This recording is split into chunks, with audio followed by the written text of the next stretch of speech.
परम पूज्य धर्म धुरंधर 1008 आचार्य महाराज श्री कौशलेन्द्र प्रसाद जी महाराज श्री त्यार पछी बधाए प्रसाद लई अने जवानुं रहेशे।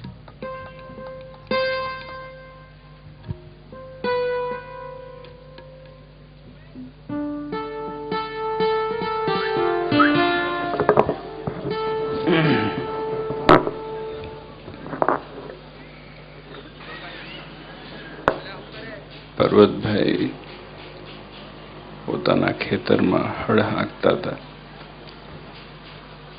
અને ભગવાનને થાળ ધરાવવાનો સમય થયો એટલે આંખ મીચીને હળ હાંકતા હાંકતા માનસી કરવા લાગ્યા અને થોડો સમય થયો પછી પાછળ એમના ભાઈ આવતા હતા અને એમને વિચાર થયો કે આ પર્વત છે તો ઊંઘી ગયો લાગે છે, એટલે આખલાનો પરોણો હતો એ હાથમાં પરોણો જે લીધો હતો એ પરોણો લઈને એ પર્વતભાઈને ઘોંકો માર્યો તો પરિણામ શું આવ્યું કે પર્વતભાઈ એ વખતે મહારાજની મૂર્તિને દહીં અને રોટલો ધરાવતા હતા। હાથમાં દહીંનો વાટકો લઈને એવો સંકલ્પ કરતા હતા કે મહારાજને દહીં જમાડું છું તો જ્યાં પરોણો વાગ્યો તો સામે દહીં પડ્યું। એના ભાઈ હતા એને આશ્ચર્ય થયું કે પર્વત અહીંયા ખેતરની વચ્ચે આ દહીં ક્યાંથી પડ્યું? પછી પર્વતભાઈએ આખી વાત કીધી કે આવું હતું, મને એમ કે તું સૂઈ ગયો છે, આંખ લાગી ગઈ છે અને તમે માનસી કરતા હતા। ભગવાનના ભક્તની સ્થિતિ બહુ જુદી હોય છે,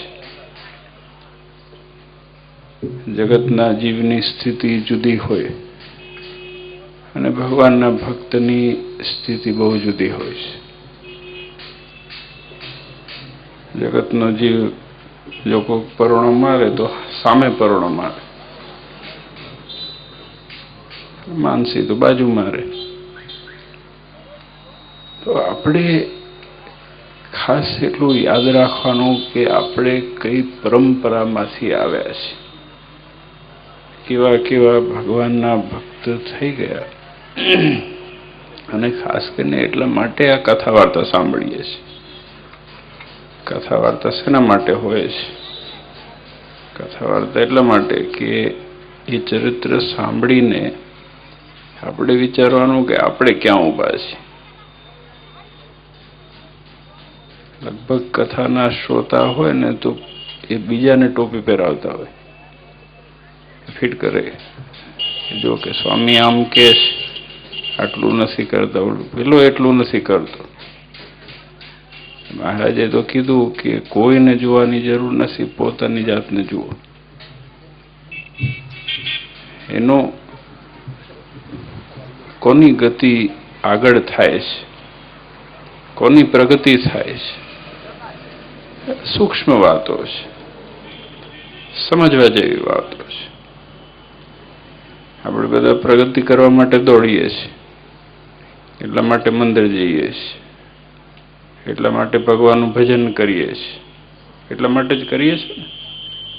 શેના માટે કરીએ છીએ? ભગવાનથી નજીક જઈએ એટલા માટે। તો ભગવાનથી નજીક જવું હોય તો ભગવાનની આજ્ઞામાં વર્તવું પડે, ભગવાનના કયામાં રહેવું પડે, ભગવાનની ઈચ્છા અનુવૃત્તિમાં રહેવું પડે। પણ આ જીવનો સ્વભાવ એવો છે કે ભગવાનને ભગવાન રૂપી મૂર્તિમાં રાખીને પોતાની શરતે ભગવાનને રાખી, એવા માણસના સ્વભાવ છે। ભગવાનને સ્વીકાર ન કરી શકે, આજ્ઞા સાચી પણ પુસ્તક મારે ત્યાં સુધી બરોબર છે, એવી આ દુનિયા છે। પાળવાની વાત આવે તો ગમે નહીં, પછી એટલા માટે મહારાજે વચનામૃતમાં કીધું, બહુ સમજવા જેવું. મહારાજ કે સંત જ્યારે સ્વભાવ ઉપર વાત કરે ત્યારે એને સંતનો અવગુણ આવે છે. કીધું છે ને, વાંચો પ્રથમના જ વચનામૃતમાં છે. કોઈ એમ કે ભગત આમ કરવા જેવું છે તો કે એમને તો બીજું શું કામ હોય, કે અમારે ઘણું કરવાનું હોય, અમારે ઘણા વ્યવહાર હોય ને ઘણા દુકાન હોય ને મકાન હોય ને, પછી ભગવાન એવું કરે દુકાન મકાન વગરના કરી નાખે, પરાણે પાડવું પડે, એવું થાય.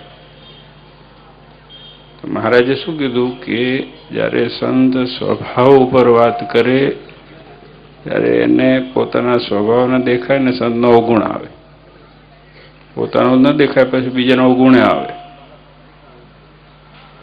આવી દુનિયા છે, આ જ દુનિયા છે. કોઈક સારી વાત કરે તો ખરાબ લાગે, કોઈક ખરાબ વાત કરે તો સારી લાગે. આવું આ ચક્કર છે દુનિયાનું. કોઈ ખોટા વખાણ કરે ને તો રાજી થાય, ના કે આ બધું બરોબર સાચી વાત છે, આમ જ છે. અને કોઈક એમ કે આ જો ભગત આ સાચવા જેવું છે, આને કઈ ખબર ન પડે. આપણે રોજના અનુભવ છે ને, બધા રોજ આપણે અનુભવ કરીએ છીએ. મહારાજે એટલા માટે આ સૂક્ષ્મ વાતો કીધી છે અને આપણી પ્રગતિ માટે છે. અનંત સંતોની સાથે બેસી અને પ્રશ્નોત્તર કર્યા મહારાજે હજારો, અને પછી મહારાજે પછી પોતે જ ઉત્તર કર્યા છે. મોટા ભાગના ઉત્તર સંતોને કીધું કે હા તમે ઉત્તર કરો, અને પછી મહારાજે કીધું કે તું ભરો, કે તમે રહેવા દો, અમે કહીએ છીએ. એમ કરીને મહારાજને જે કહેવું હતું એ બધું કહી દીધું. મહારાજ કહે કે બાકી ન રાખીએ. બાકી રાખીએ ને તો આ માણસ કાળા માથાનો માનવી છે ને બહુ ફરેલો છે. કંઈક ખાડા હોય ત્યાં ટેકરા કરે ને ટેકરા હોય ત્યાં ખાડા કરે. મહારાજે કીધું કે આ જીવનો સ્વભાવ બહુ અવળો છે. કોઈક સારું કહેશે તો ખરાબ લાગશે, એટલા માટે તકેદારી રાખવાની મહારાજે વાત કરી. કે એને અવગુણ આવે, સંતનો અવગુણ આવે, મોટા પુરુષનો અવગુણ આવે. મહારાજ કે તો આગળ કોણ વધે છે? થોડાક ફટાકડા ફૂટાતા.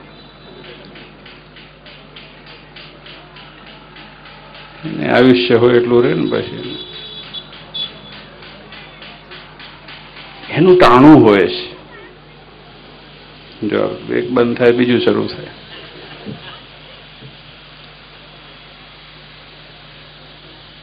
તો મહારાજ કે પ્રગતિ કોની થાય? જો આવું હોય ને તો અધોગતિ થાય. તો પ્રગતિ કોની થાય? જો અવગુણ લે, સત્સંગમાં અવગુણ લે, તો એની પ્રગતિ રૂંધાઈ જાય. પ્રગતિ કોની થાય? મહારાજ કે જ્યારે સ્વભાવ પર વાત થતી હોય ત્યારે એને સંતનો અવગુણ ના આવે, એને ગુણ આવે, અને તરત પોતાની જાતને જુએ, અને ક્યાં છે ભૂલ એ વિચાર કરી અને તરત એનો સુધારો લાવે.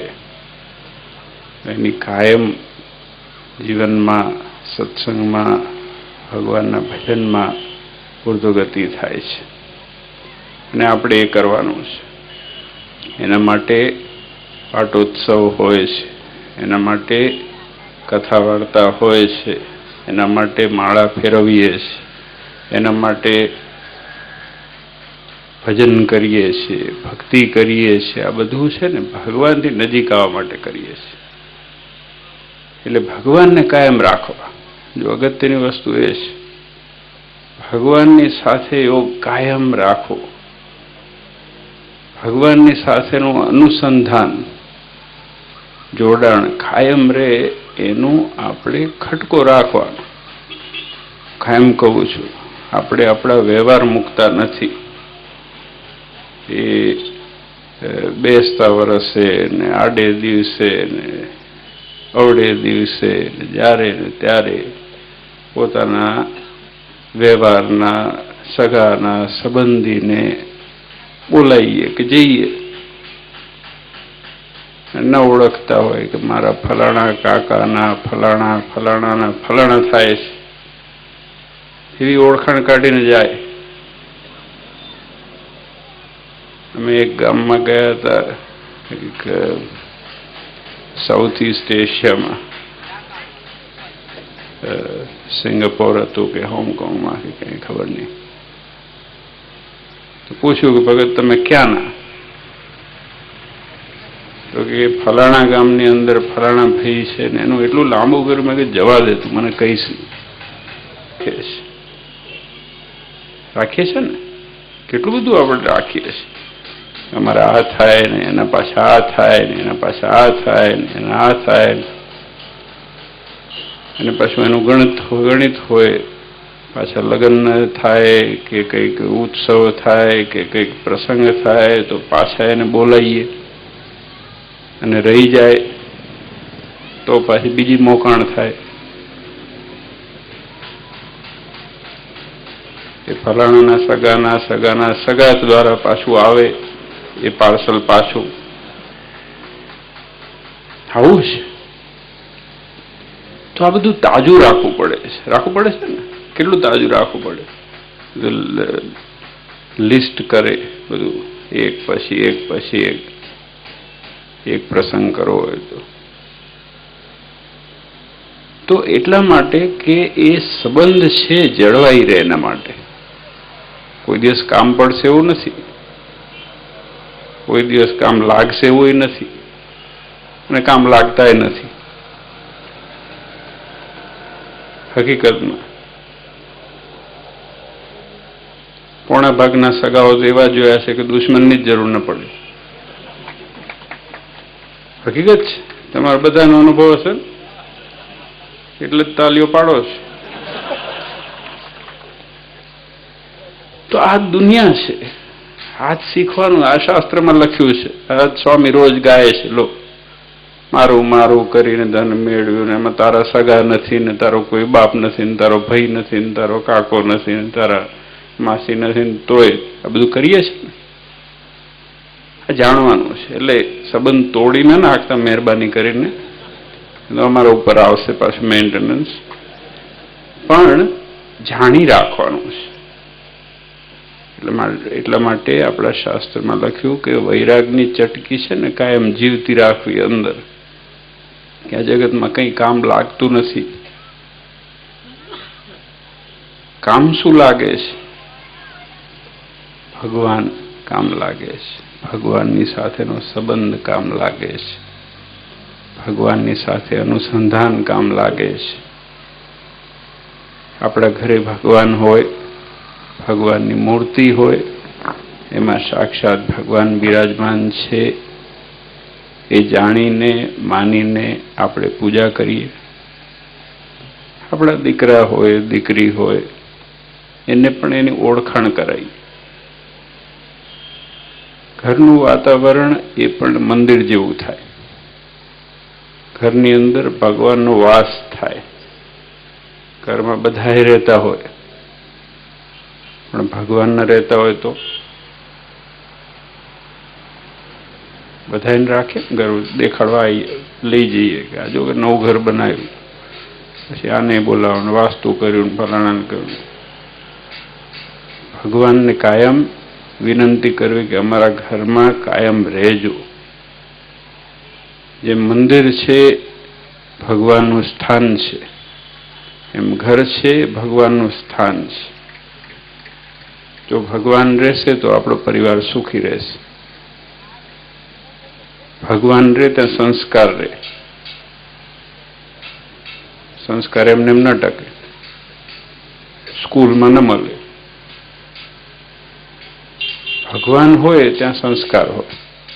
અને આ દુનિયાની અંદર બધી જ અથામણ એટલા માટે ઝઘડા અને જે પણ કંકાસ થાય છે એનું પાછળનું કારણ એ છે કે ભગવાને રખાયા નથી. અને ભગવાન ન રખાયા હોય તો પછી સંસ્કાર ક્યાંથી આવે? એટલે આપણા ઘરની અંદર ભગવાનનો વાસ થાય તો એનાથી આપણા દીકરા દીકરીઓમાં સંસ્કાર સહેજે સહેજે આવે. નહીં તો આજકાલના તો દીકરા દીકરીઓને કહેવા જેવું નથી. એક્સક્યુઝ મી કહીને જતા રહે, સોરી યોર બિઝનેસ, તમે તમારું કામ કરો. આમ તો અમેરિકાવાળા બેઠા છે, બહુ ન કહેવાય, પણ સારી વાત કરીએ. બહુ સરસ સત્સંગ છે, આપણને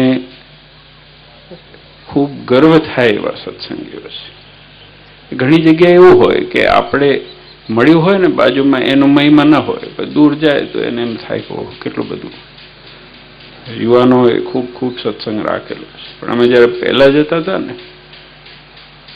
બહુ વખત પહેલા, 20-25 વર્ષ પહેલા, તો કોઈ પૂછે, સંતો અમારા મન સ્વામી ને બધા જોડે હોય, પૂછે કે તારું ગામ કયું, તો પોણા ભાગનું સમજણ પડે નહીં એને, કે મારા ડેડીનું ગામ ફલાણું છે,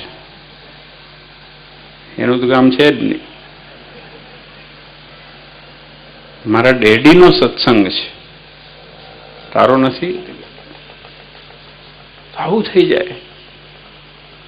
ઓળખાણ ન રાખીએ, સંબંધ ન રાખીએ તો શું દશા થાય એની વાત છે. એને ને એને એના એ દીકરા કે દીકરીઓને ભગવાન મળ્યા, મંદિરો થયા, સત્સંગ થયો, તો એના ડેડી કરતા, એના દાદા કરતા, એના ગામમાં કરતા હોય એના કરતા વધારે સત્સંગ વિદેશોમાં પણ આજે કરે છે, અને તમે બધા એના સાક્ષી છો. તો સંબંધ છે બહુ અગત્યની વસ્તુ છે. આપણે બધા સાથે સંબંધ રાખીએ જેમ એમ ભગવાન સાથે પણ સંબંધ હંમેશા તાજો રાખવો. ઓલાને તો કદાચ વર્ષે એકાદ વખત કે જીવનમાં 5 વખત યાદ કરી લઈએ તો વાંધો ના આવે, ખોટું ના લાગે, એટલું જોવાનું હોય. પણ ભગવાન સાથેનો સંબંધમાં તો આપણે એટલું જોવાનું કે આપણે ખોટા ન થઈ જઈએ. કારણ કે આ દેહ મળ્યો, કેટલા મોટા ભાગ્ય આપણા કે આપણને સત્સંગ મળ્યો, ભગવાન મળ્યા, શાસ્ત્ર મળ્યા, આવા મંદિર મળ્યા, આવા સંતો મળ્યા, અને આવા સત્સંગીઓ, આવા કુટુંબ જેવા સત્સંગીઓ મળ્યા, એનો ખૂબ ઉપયોગ કરી લેવાનો. અને આ પેતાપુર ગામ તો આ રજકણ પ્રસાદીની છે, એમાં ભગવાન અનેક વાર અહીંયાથી પસાર થયેલા, અનેક વાર લીલાઓ કરેલી. આપણે એને યાદ કરીએ, જેમ સંતો કથા વાર્તા કરતા હોય તો એ લીલા યાદ કરીએ અને આપણે જીવનમાં ઉતારીએ, અને એનાથી અવપણું થાય અને આપણા જીવનું રોડું થાય. તો એના માટે જ આટલું આયોજન છે. ત્યાંની સ્વામી આયોજન કર્યું અને આ ગોઠવ્યું, આ બધું સંતોને આજ્ઞા કરી, કથા વાર્તાનું કર્યું, હરિભક્તોને આજ્ઞા કરી. એનાથી આપણું ભગવાન સાથેનો સંબંધ તાજો થાય છે, અને એ જરૂરી છે. અને ત્યાંની સ્વામી તમે જાણો છો એ ખૂબ ધ્યાન રાખે છે તમારા બધાનું, અને એ મોટી વસ્તુ છે. આજે કોણ કોનું ધ્યાન રાખવા તૈયાર છે? કોઈ ધ્યાન રાખવા તૈયાર નથી. આંગળી પકડીને સહેજ મોટો થાય ને છોકરો, પછી એને બાપે મૂકી દે, 2 વખત પડશે તો શીખશે. કોઈ ધ્યાન નથી રાખવા. નાની નાની વસ્તુનો ખટકો સ્વામી આ ઉંમરે રાખે છે, અને ભગવાનના બળે કરીને બહુ મોટી વસ્તુ છે. કાયમ ટકોર કરતા રહે છે, જો ભજન કરજો, ભક્તિ કરજો, ભગવાન મૂકતા નહીં, આ મળ્યું છે ખોઈ ન જાય, આ બધી વસ્તુનું તમને કાયમ ટકોર કરે છે. તો ભાગ્યશાળી છો તમે બધા. ને તો દુનિયાની અંદર બીજી બધી વસ્તુઓ માટે ટકોર કરે, બાકી જીવના રોડા માટે કરનારા બહુ ઓછા હોય છે. ભગવાન ઓળખાવનારા દુનિયામાં આંગળીના વેઢે ગણાય એટલા છે, બાકી ભગવાન થઈને ફરનારા ઘણા છે. હકીકત સ્વામી ખૂબ તકેદારી રાખે છે અને તમને ભગવાન ઓળખાવડાવે છે, અને તમે પણ ભગવાન ઓળખવા છે એટલા માટે આ દાખલો કરો છો, કેમ કે આ બેસવું એ અઘરું નથી, આ સહેલું નથી, બહુ અઘરું છે, બહુ અઘરું છે. આ તો પૂર્વેના કેટલા બધા પૂર્ણ ભેગા થયા હશે ત્યારે અહીંયા બેસાય છે. અને આ ભગવાનનો યોગ મળે છે અને તમારું તપ છે ત્યારે આવી રીતે બેસાય છે આટલા કલાક અને કથા શ્રવણ થાય છે. એટલે તમારે તમને એ બધાને ઘણા ઘણા ધન્યવાદ છે કે આ બધી દુનિયા ને દુકાનદારી ને મકાનદારી ને બધું મૂકીને અહીંયા ભગવાનનું ભજન કરવા આવો છો. કાયમ કરતા રહેવું, જ્યારે મોકો મળે ત્યારે એટલું તો અવશ્ય દાખલો કરવો, કેમ કે આ બધું છે એ આપણી મૂડી વધારવાનું કામ છે. સિઝન આવતી હોય ને, કોઈ જેનો બિઝનેસ કરતા હોય એની સિઝન આવે ત્યારે અમુક મહિનાની સિઝન એવી હોય કે એમાં કમાઈ લેવાનું હોય, એવું હોય છે ને. લગ્નની સિઝન હોય તો સોની રાજી થઈ જાય, ગમે તેટલા ભાવ હોય તો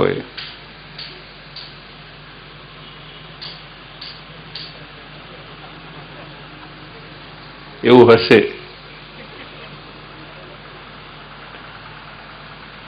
એટલે બધાની સિઝન છે, જે આપણા વ્યવહાર છે એની સિઝન છે.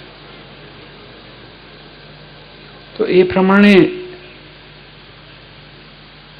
આપણા ગામ માટે કે આપણા સત્સંગ માટે, આ પેથાપુર માટે આ સિઝન આવી છે, આપણા માટે સિઝન આવી છે. અને ખાસ કરીને એમાંથી જેટલું મળે એટલું લઈ લેવાનું. પણ જનરલ સત્સંગી માટે તો કોઈ સિઝન જ નથી, કોઈ 12 મહિના સિઝન છે. બ્રહ્માનંદનો વાલો મારે દાડે દાડે દિવાળી, દાડે દાડે દિવાળી. એટલે એમાં સિઝન નથી. પછી એ તો અહીંયા પૂરું થયું ને બીજે શરૂ થવાનું છે. ચાલુ જ હોય, કથા વાર્તા ચાલુ જ હોય. આ મહારાજે એટલું ચાલુ રાખ્યું ઉત્સવોની પરંપરા કે પૂરી જ ન થાય કોઈ દિવસ. એ એકાદશી થાય ને પૂનમ આવે ને પછી પાછી બીજી ઉત્સવ હોય ને પાટોત્સવ હોય ને બાકી રહ્યા તો પછી શાકોત્સવ હોય. મને એક પરોક્ષવાળા પૂછતા મને કે આ શાકોત્સવ શું છે? આવજો, જોજો, ખાજો. તો એને પેંધો પડી ગયો છે. જયારે ફોન આવે ત્યારે ઉપાડતો નથી હું. એમ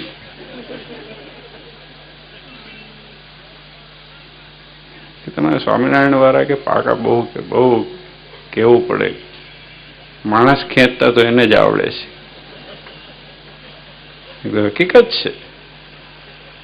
અમારા ભગવાને એમને એમ નથી કીધું કે મનવારા ભરી ભરીને અમારે લઈ જવા છે. બધાનું કલ્યાણ કર્યું. માણસ ખેંચતા ના આવડતું હોય. અમારા મહારાજે નાની મઢીઓ નથી કરી, મંદિરો કર્યા છે. બાવા નથી કર્યા, સાધુ બનાયા છે. ચેલા નથી કર્યા, સત્સંગી કર્યા છે. અમારા સ્વામિનારાયણ ભગવાન બહુ પાકા. હમણાં 2 દિવસ પહેલા જ ફોન આવ્યો, તમારે શાકોત્સવ ક્યારે છે? એ સિઝન આવી ગઈ છે. ગમે તે મંદિરમાં જજે ને મળી જ જશે. એક દિવસ ગણ્યું તો થાકી ગયો. ધનુર્માસની અંદર 30 દિવસ 29 દિવસની અંદર 90 ઉપર શાકોત્સવ હતા. આ તો મારા જાણમાં હતા એટલા જેમાં મને આમંત્રણ હતું અને એમાંથી 50 જગ્યાએ તો શાક વઘારી આવ્યો હતો. અને સ્ટ્રિક્ટ ઇન્સ્ટ્રક્શન્સ આપ્યા હતા ઘરમાં રસોઈયાને કે રીંગણાનું શાક 2 મહિના બનાવતો નહીં. જો રીંગણાનું શાક હાથમાં આવ્યું તો મર્યો સમજો.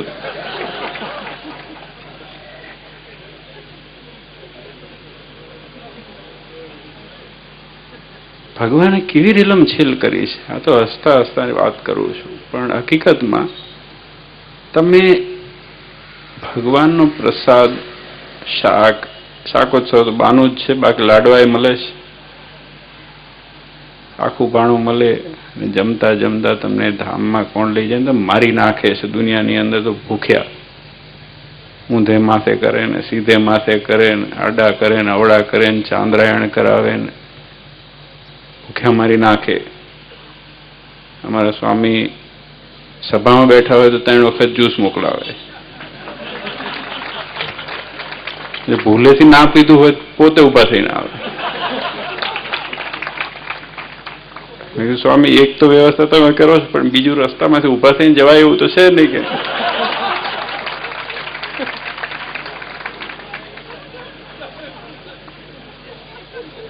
અઘરું કામ છે. સાકર ખાવા જેવું જ છે.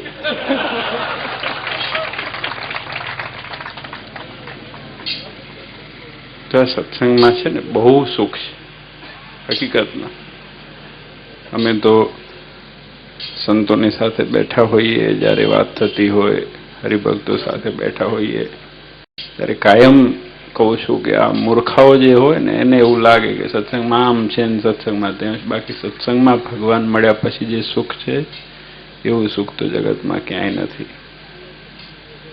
એટલું સુખ છે, સમૃદ્ધિ છે. આપણા ભાગ્યમાં કંઈ લખ્યું નહોતું, ઠેબે ખાવાનું લખ્યું હતું, એની જગ્યાએ ભગવાને એટલું બધું આપ્યું છે.